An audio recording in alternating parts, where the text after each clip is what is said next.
fact, we live in a world filled with disruption. Whether you're a real estate agent, whether you're a loan originator, or you're anyone else who's going to be battling the advent of technology, every day someone is moving your cheese. What you do with that movement could be opportunity, or it could create chaos. We're going to do a deep dive into what it means to evolve or die.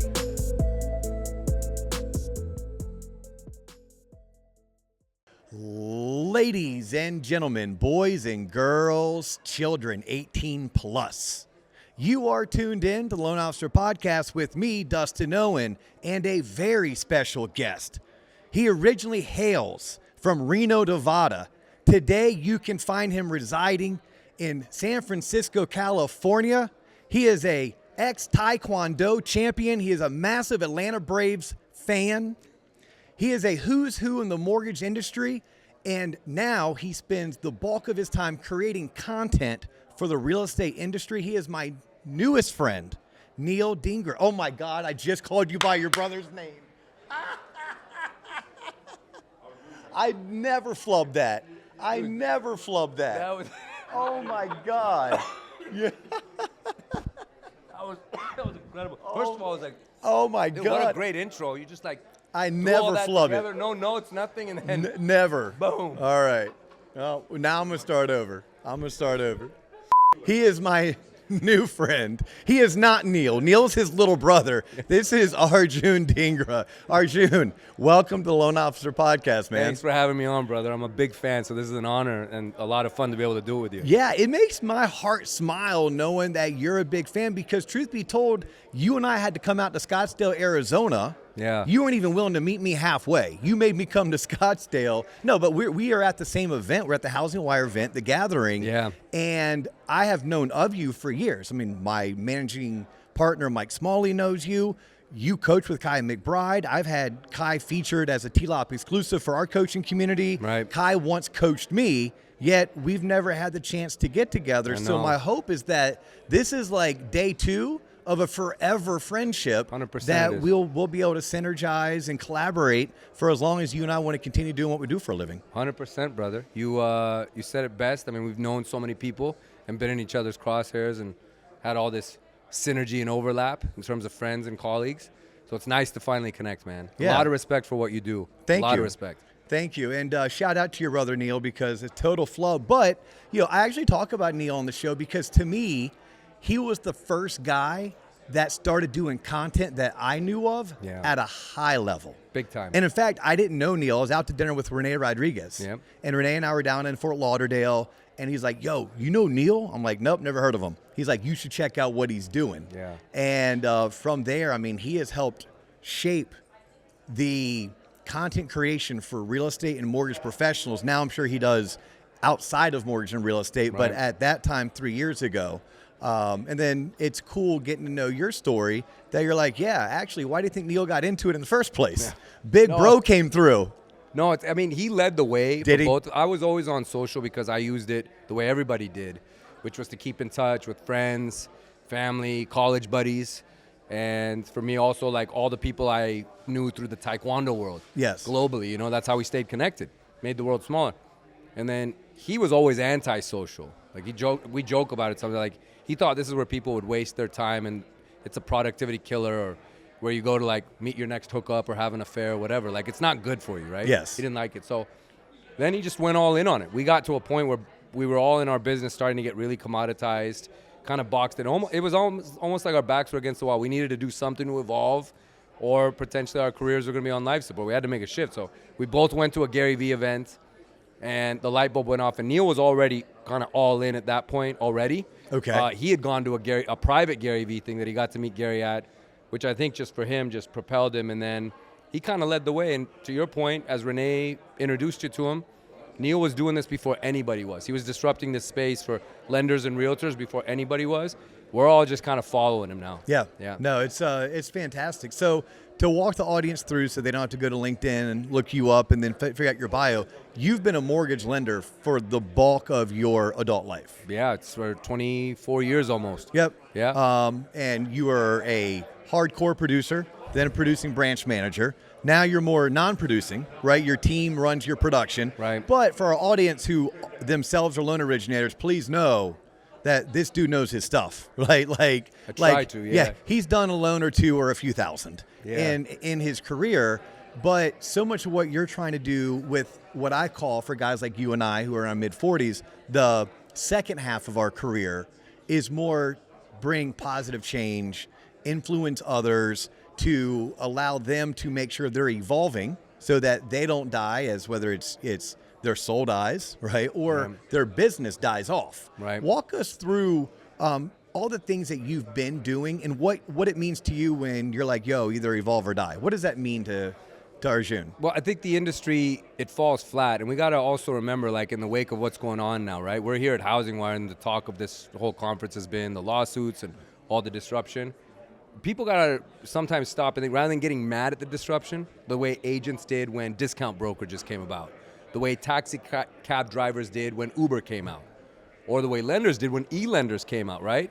You can get mad at why it happened or that it's happening, or you can first stop and say, why did this happen in the first place? So disruption happens because generally there's some level of dissatisfaction within a space from a consumer experience standpoint. Entrepreneurs see this and capitalize on it and say, we're going to disrupt that. We're going to throw money at it. We're going to come up with something. We're going to create something and turn it all on its head. And before you can even think to react, you're out. Taxi cab industry. Yes. Like, no time to even react, right? They got complacent. The car smelled like crap. Drivers weren't really presentable. Experience was crap, but they had a monopoly, so they got comfortable, right? You'd get out of the car with something stuck to the bottom of your shoe. Like, it wasn't good anymore, but it was the only game in town. So people stuck with it. Lenders have really been needing to evolve more so than ever in the last 5 years. People have way too many options. Consumers now make their decisions entirely different. They don't want to be told. They don't want to even be referred to. They're going to go online and figure this out themselves. You're not going to tell them anything. That is the consumer behavior shift, I think, is the one thing that the mortgage industry, and I think the mortgage industry for the most part is managed and ran by stale, male, and pale. I joke about it. Stale, male, and pale, I'm like, look, I'm male and I'm pale and I can't fix that, but I can try not to be stale. Right. But there's so many times that we're like, well, that's the way we've always done things, especially compliance departments and marketing departments. I'm like, yeah, but that way may have worked to a consumer who didn't grow up with a smartphone in their hand, right, who didn't grow up with social media. And yes, realtors, or as you like to coach and teach, financial advisors and attorneys are phenomenal resources for us in terms of referral sources. Yeah. The consumer is still going to fact check. You and I, when we were launching our businesses, you couldn't fact check us. No. There wasn't, websites with reviews, there wasn't social media, but nowadays that consumer, that millennial down to the Gen Z and eventually I think they're called Gen A, our children maybe are called Gen A. Really? I think didn't know so. that yet, Something man. like Okay. that. Hey. I overheard it this morning in a conversation. Yeah, we're back at the top of the alphabet. They're still going to listen to those referral sources, but they're also going to fact check. Yeah. So I coach our coaching community. I'm like, look, if you're not showing up online, hey, you're missing out because people will be like, oh, yeah, I know my realtor said to call so-and-so, or I know my financial advisor said call so-and-so. Yeah. But when I looked them up, I couldn't find them. Yeah. So now I'm going to ask my friend, and my friend's like, oh, I followed this guy or girl on TikTok. Now all of a sudden you're competing against someone on TikTok that you didn't need to if you yourself were willing to have content. So no, I couldn't be more in line or attuned to that. Yeah. What are you saying to the real estate community right now when it comes to evolving and dying? You mentioned the NAR Commission lawsuit. What does that mean to them? Well, for starters, they can't sit silent. I know it's been the approach of some corporate brands. We're going to be quiet, not comment on it. And I understand they feel a certain sense of responsibility to not put out false information or speak too soon and then things change. But I think what I'm telling every agent that I either collaborate with or partner with or even just advise generally, what I would tell anyone listening to this podcast if I don't know you as a real estate agent, don't be silent. You got to speak up. You got to control the narrative right now and get ahead of this thing. Think of yourself as a media company that needs to not necessarily put a spin, but clarify what's going on and tell people, because whatever comes of the lawsuit, and we don't know, right? There's still there's still appeals, lots of unknowns, but something is going to happen and change the industry forever. It's not going to go back to how it was. Like, we're too far down the road now. So knowing that there's going to be some kind of disruption, some kind of permanent change, you better start speaking up about why you're good at what you do, why people need you, and why there should be a severe cost for passing you up.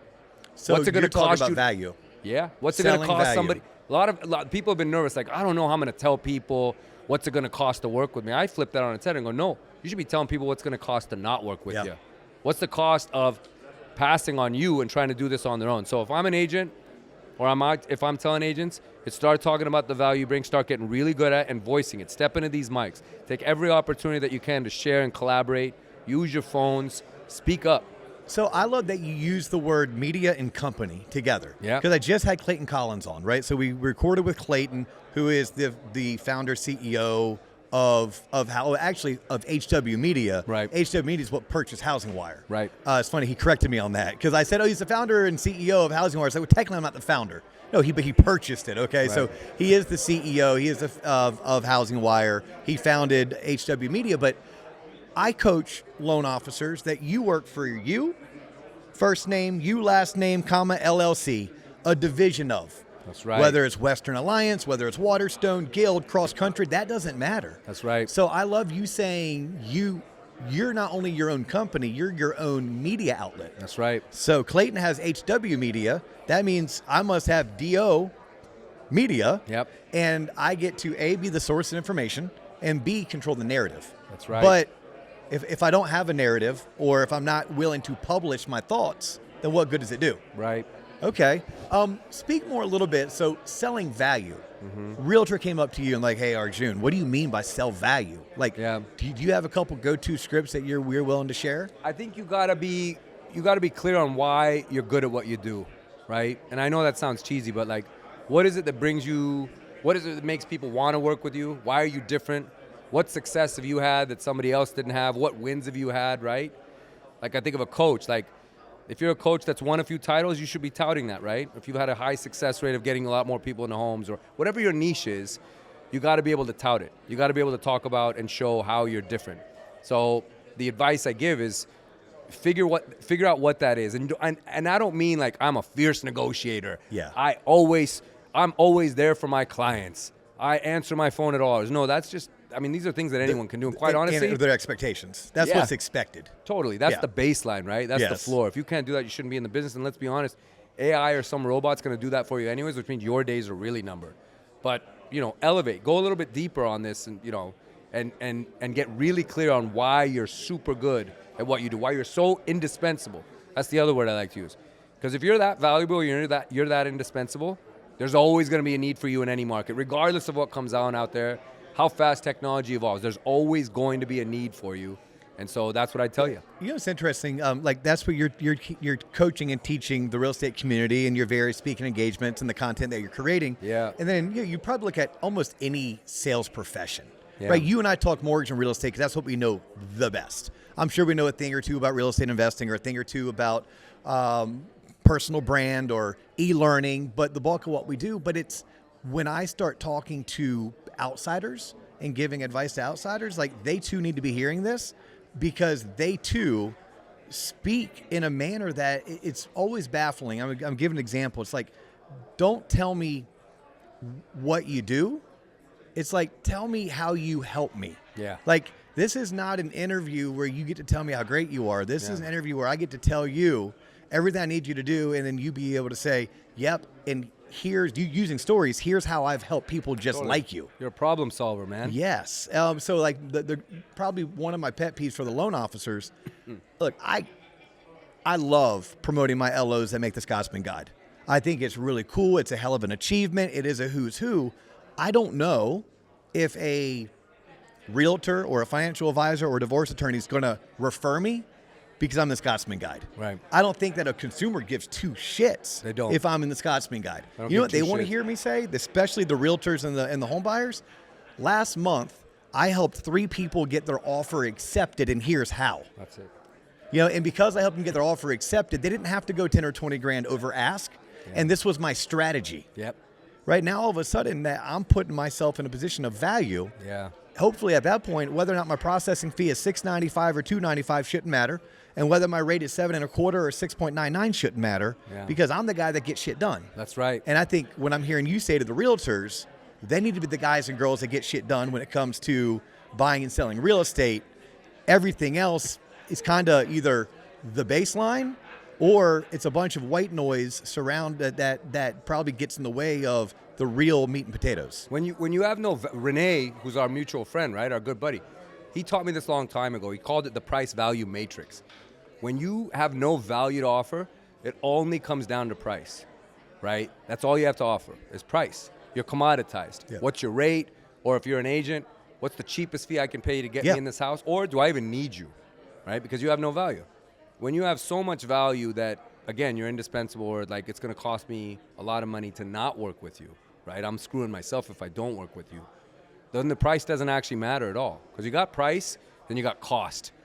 So yeah, there's a price to pay to work with you to hire you as an agent now in this new market, if that's what it is, or whatever rate I pay you as an originator, or whatever that is.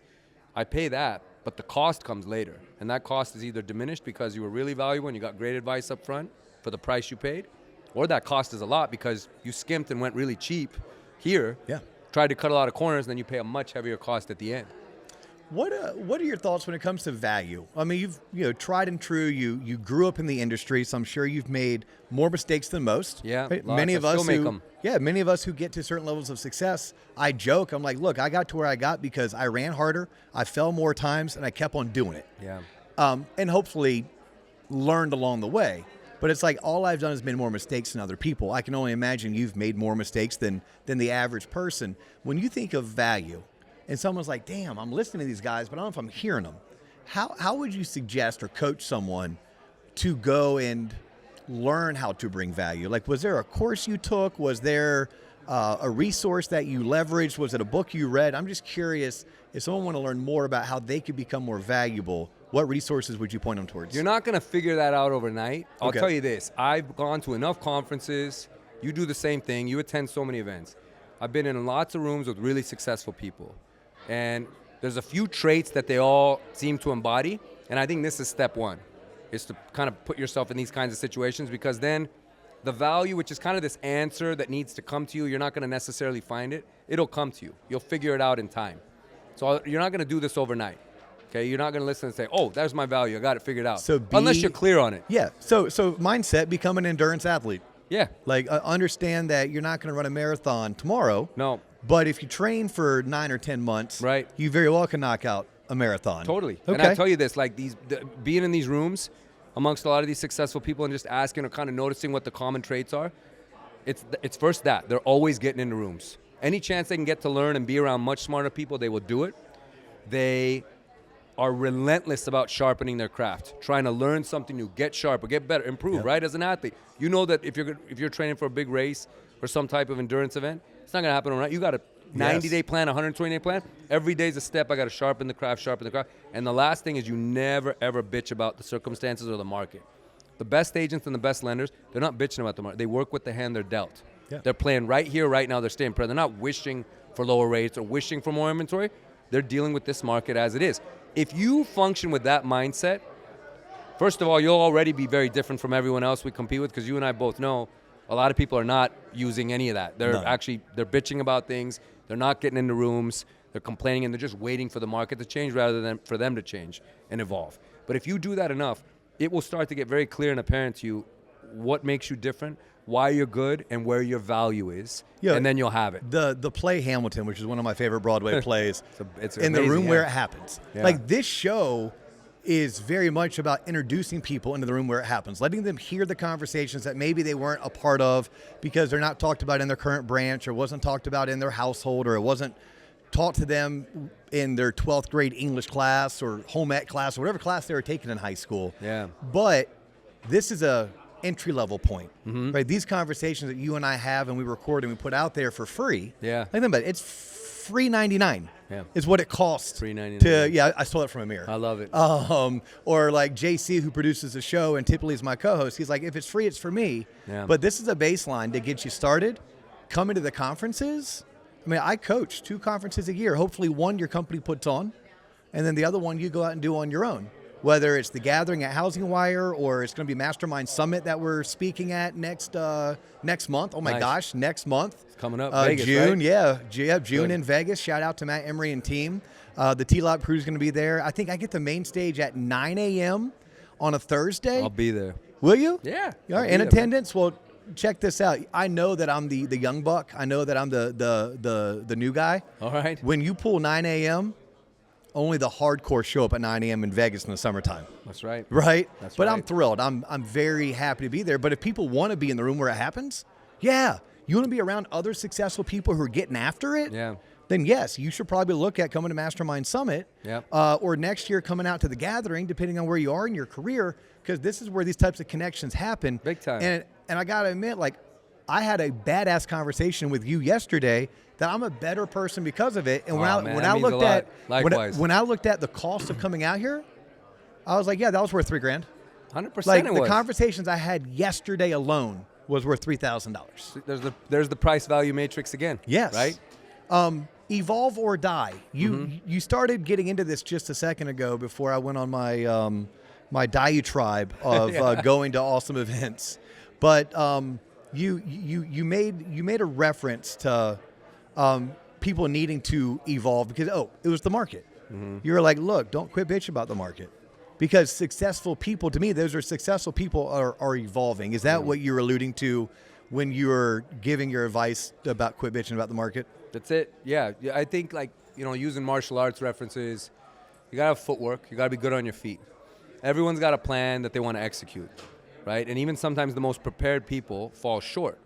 And why is that? They said, I had this thing. I put in so much time, or I prepared so well, or I thought I was ready. I really did the...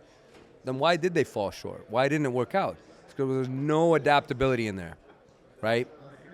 They weren't able to react. They just came out to execute, but not taking into account that something's going to get thrown at you, some other curveball, and how are you going to react and pivot? So I say, as a martial artist, like, you got to be quick on your feet and you got to pivot. You got to move. You can't stay flat-footed. Staying flat-footed is to not evolve. Evolving means you're going to be quick on your feet. If you need to pivot this way, pivot that way, roll with this lawsuit, roll with this new regulation, roll with higher rates, roll with lower inventory, roll with negative media.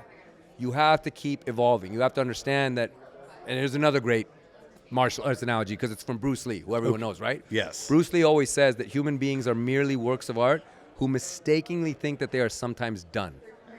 Sometimes they think they're done doing the work. You're never done. So us as professionals, you're never done. So evolve or die is just that, right? You're either evolving and constantly growing, or you're dying, or your career's on a time clock. I love it. Like, it always reminds me of whether it's my own children, yes, or it's the adult children that I help mentor with the College of Business at UCF, or even some of our younger originators. Yeah. I found myself constantly telling them there's two things that you can control: your attitude and your effort. Yeah. You can't control the market. You can't control interest rates or lawsuits or regulations. Beautiful, yep. And I once had a younger originator raise his hand. I was speaking at an event. He was like, hey, he probably said, hey, Dio. I'm like, yo, what's up? And he's like, what's your take on the Trump tax code? I'm like, what do you mean by that? And he elaborated a little bit. And I said, do you want my honest take? He's like, yeah, I want your honest take. I go, okay. And I am a very purple person. Like, I live my life in the middle. That's my preference to be. Good man, yep. And even on the show, John and I, on the early days, we made a pact to never lean left or right, to stay in the middle, just be us. Totally. But he was asking me a question, so I answered it. And the answer, I think, goes into the, evolve or die equation. I said, well, here's what I know. I live in Florida, Central Florida. I said, I'm allowed to vote for one congressperson. I'm allowed to vote for 2 senators and 1 president. Okay, well, there's 100 senators, there's 435 in the House of Representatives. Those people and their varying conferences are the ones who make the laws. Well, no one called me and asked me for my input on the Trump tax code. Yeah. And I only had 4 people out of 530, 6 if I include the president, 7 if I include the vice president, that get a say, and I'm not one of them. Yeah. My point being to that audience member was, I don't care, because I didn't get a say in the matter. If I did, my say was 4 out of 537 people, and my vote was one of millions. Right. So it's like, no, you know what? Whatever the tax code is. I will abide by it. I'll make my tax payments. My industry will adjust because, there are some things about not being able to write off mortgage interest or whatever the case was. Right. But it's like, why was that rookie loan originator so consumed by that piece of information because they couldn't control it. Their Right. attitude and their effort. Right. Right. But it's Beautifully to your Taekwondo martial arts analogy, that dude came in with a plan to launch his business. And the minute something as trivial as tax code changing, Sure. all of a sudden he's just paralyzed. Yeah. He's flat-footed and stopped. Big time. And it's like, y'all, no, evolve or die. That's it. Evolve or die. Beautifully put, man. Do this for me. Yeah. Because you're getting ready to launch your own podcast. Yeah. Yeah. And I'm stoked to become a listener. Yeah. We're going to have you on it, man. I can't wait. I can't wait. But especially when you talked about the overall theme. Right, like my overall theme is teaching the shit they didn't teach us in school. Yeah. Right, I'm taking all the lessons that you and I learned because we were loan officers, whether that's credit, buying investment properties, budgeting, being better at sales, better at marketing, scaling businesses. Like you and I both got to learn that because we were foolish enough, naive enough to say, yeah, I'd love to become a mortgage loan originator. And we share this in common. We're so grateful. Right. Because we had no idea. Yeah. You and I were just trying to chase a couple $1,000s. Yeah. You know, then we look at everything this industry has given us. Right. So like that's been my angle with the show, and what I'm really going to try to pour some gasoline on this small fire we built. But yours goes a little bit different, or higher, or deeper. So walk us through what your podcast is called, where people will find it, what the overall theme is, and then at the end, let people know where they can find you. Yeah. And then we'll find a cool way for me not to flub up the wrapping up of the show. So it's the LFG Energy podcast. No way. LFG Energy? LFG Energy. Good right? for you. Which is that's the name of our online community, and it's kind of my thing. It's not anything the phrase was coined by many people, including Tom Brady. Yes. You know, let's fucking go. Like, yes. But it's more of an energy. It's a mantra, right? It's something that fires you up. It's something you tap into. So I was saying it a lot, and it's a funny story, which I won't get into now, where it actually came from or why it became a thing. And it went from just being a phrase to now it's this, media company that now has its own podcast. But the podcast is going to be about stories of resilience and people breaking through, beating the odds, coming from nowhere, having their backs against the wall and having to burn the boats to still take the island, whatever it took. Because there's a lot of podcasts out there and a lot of stuff in the personal development and success space or entrepreneurial space about how somebody made it so big. But there's not enough focus on like how bad was it at times and where that ugly part was, right? The middle. And that's where we're kind of focused. And so it's stories of resilience, indomitable spirit, people overcoming, whether it's entrepreneurs, thought leaders, everyday people, because I'm all about the feels. And if you can get, I'm all about people getting the feels, whether it's a good film, a song, a note, an interaction, meeting a new friend, it sticks with you.